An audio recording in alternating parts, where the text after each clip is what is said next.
ಜಾರ್ಖಂಡ್ ಮುಖ್ಯಮಂತ್ರಿಗಳು 30 ತಾಸು he was absconding, ನಾಪತ್ತೆ ಆಗಿಬಿಟ್ಟಿದ್ರು. ಹೇಮಂತ್ ಸೊರೇನ್ ಇಡಿ ಅವರು ಅರೆಸ್ಟ್ ಮಾಡ್ತಾರೆ ಅನ್ನುವ ಭೀತಿ. ಇವತ್ತು ಕಾಣಿಸಿಕೊಂಡ್ರು. ಒಂದರ ನಂತರ ಒಂದರಂತೆ 10 ಸಮನ್ಸ್ ಇಡಿ ಕೊಟ್ಟಿದೆ ಇವರಿಗೆ. ವಿಚಾರಣೆಗೆ ಬನ್ನಿ, ವಿಚಾರಣೆಗೆ ಬನ್ನಿ, ವಿಚಾರಣೆಗೆ ಬನ್ನಿ. ಒಂದು ಸಲನೂ ಹೋಗಿಲ್ಲ. 10ನೆಯ ಸಮನ್ಸ್ ಆದಮೇಲೆ ಇಡಿ ಅವರು ರೇಡ್ ಮಾಡಿದ್ರು. ಒಂದು 34-35 ಲಕ್ಷ ರೂಪಾಯಿ ದುಡ್ಡು, ಒಂದೆರಡು BMW ಕಾರು ಇತ್ಯಾದಿ ಇತ್ಯಾದಿ ವಶಪಡಿಸಿಕೊಂಡಿದ್ದಾರೆ. 36 ಲಕ್ಷ ರೂಪಾಯಿ ದುಡ್ಡು, 2 BMW ಕಾರು.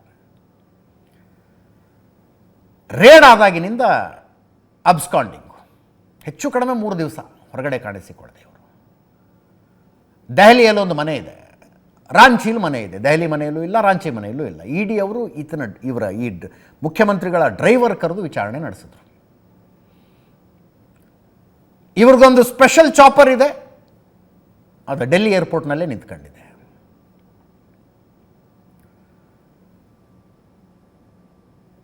ದೆಹಲಿ ರಾಂಚಿಯಿಂದ, ಜಾರ್ಖಂಡ್ನ ರಾಜಧಾನಿ ರಾಂಚಿಯಿಂದ ದೆಹಲಿಗೆ ಬರ್ತಾರೆ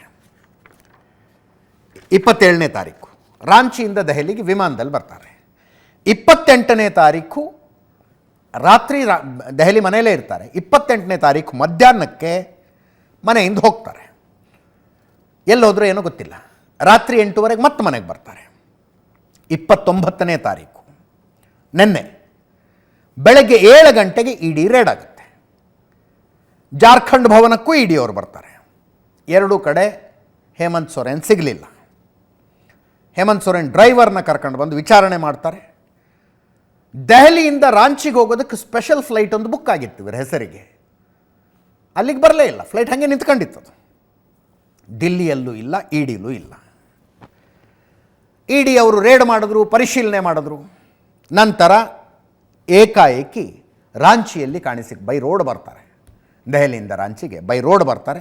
ಕಾಣಿಸಿಕೊಂಡ್ರು. ರಾಂಚಿಯಲ್ಲಿ ಶಾಸಕರ ಭವನದಲ್ಲಿ ಏಕಾಏಕಿ ಕಾಣಿಸ್ಕೊಂಡ್ರು. ಶಾಸಕರ ಜೊತೆ ಸರಣಿ ಸಭೆಗಳನ್ನು ಮಾಡಿದ್ರು.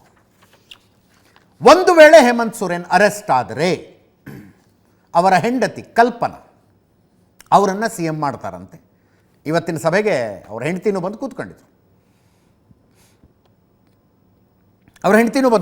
ಇವತ್ತಿನ ಸಭೆಗೆ. ಅವ್ರನ್ನ ಮುಖ್ಯಮಂತ್ರಿ ಮಾಡ್ತಾರೆ ಅಂತ ಸುದ್ದಿ. ಕಳೆದ ವರ್ಷ ಆಗಸ್ಟ್ 14ನೇ ತಾರೀಕು ಮೊದಲನೆಯ ಸಮನ್ಸನ್ನು ಇಡಿ ಕೊಟ್ಟಿತ್ತು ಇವರಿಗೆ. August 14, August 24, September 9, September 23, October 4, December 12, December 29, ಜನವರಿ 20, ಜನವರಿ 27, ಜನವರಿ 29. 10ನೆಯ ಸಮನ್ಸ್ ಜನವರಿ 29ಕ್ಕೆ. ಇಷ್ಟು ಸಮನ್ಸಿಗೆ ವಿಚಾರಣೆಗೆ ಹಾಜರಾಗಿಲ್ಲ. 2 ಕೇಸ್ ಇದಾವೆ ಬೇಸಿಕಲಿ. ಎರಡೂ ಕೂಡ ಜಮೀನಿಗೆ ಸಂಬಂಧಿಸಿದ್ದು.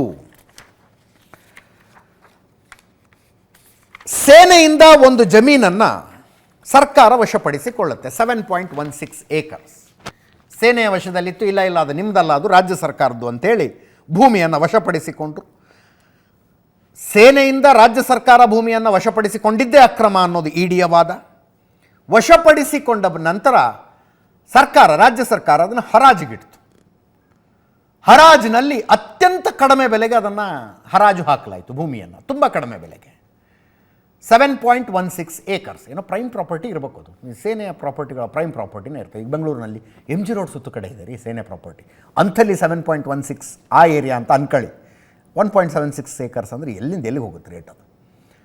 ಈ 7.16 acresನ್ನು ಹರಾಜು ಹಾಕಿ ಖಾಸಗಿಯವರಿಗೆ ತುಂಬ ಕಡಿಮೆ ಬೆಲೆಗೆ ಕೊಟ್ಟು ಖಾಸಗಿಯವರಿಂದ ಇವರು ದುಡ್ಡಿನ ಲಾಭ ತಗೊಂಡಿದ್ದಾರೆ ಅಂತ 1,000 ಕೋಟಿ ರೂಪಾಯಿ ಲಂಚ ತಗೊಂಡಿದ್ದಾರೆ ಅನ್ನೋದು ಆರೋಪ.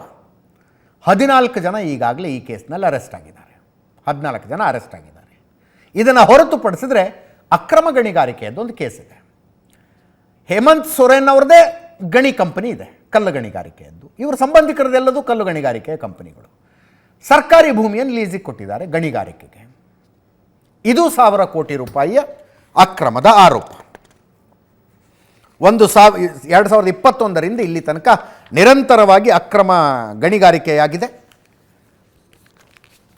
1,000 ಕೋಟಿ ರೂಪಾಯಿ ಇವರು ಲಂಚ ತಗೊಂಡಿದ್ದಾರೆ ಅನ್ನೋದು ಆರೋಪ. ಇದರ ಬಗ್ಗೆ CP ರಾಧಾಕೃಷ್ಣನ್ ಜಾರ್ಖಂಡ್ನ ರಾಜ್ಯಪಾಲರು ಮಾತಾಡಿದ್ದಾರೆ. ಜಾರ್ಖಂಡ್ ಮುಕ್ತಿ ಮೋರ್ಚಾ ಇವರ ಪಕ್ಷ JMMನ ಪ್ರಧಾನ ಕಾರ್ಯದರ್ಶಿ ಸುಪ್ರಿಯೋ ಭಟ್ಟಾಚಾರ್ಯ ಮಾತಾಡಿದ್ದಾರೆ. ಕೇಳಿಸ್ಕೊಳ್ಳಿ. Like you, we are also waiting for the CM's response. Nobody is above the law. I am repeatedly telling it. We have to work within the Constitution. We all are law-abiding citizens. कि हेमंत सोरेन न तो हिम्मत विश्व शर्मा है, न तो अजीत पवार है और न ही नीतीश कुमार है। वो वीर शिबू सोरेन का बेटा हेमंत सोरेन है।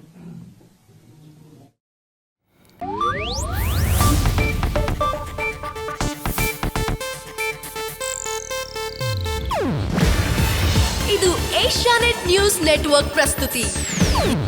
ನೀವು ನೋಡ್ತಿದ್ದೀರಾ ಏಷ್ಯಾನೆಟ್ ಸುವರ್ಣ ನ್ಯೂಸ್.